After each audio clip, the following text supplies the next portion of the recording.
वनमंत्री गणेश नाईक यांच्या वाशीमधील जनता दरबारामध्ये नवी मुंबई पालिका उपायुक्त संघरत्ना खिल्लारे यांना अश्रू अनावर झाल्याचं पाहायला मिळालंय।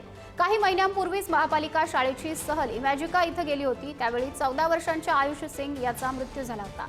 या प्रकरणी मनसेनं चौकशीची मागणी केली होती। त्यामुळे सहल आयोजित केलेल्या ठेकेदाराचं बिल थांबवलं होतं। हे बिल देण्यासाठी भाजपाचे पदाधिकारी संघरत्ना खिल्लारे यांच्यावर दबाव आणत असल्याचा आरोप मनसेनं केला आहे।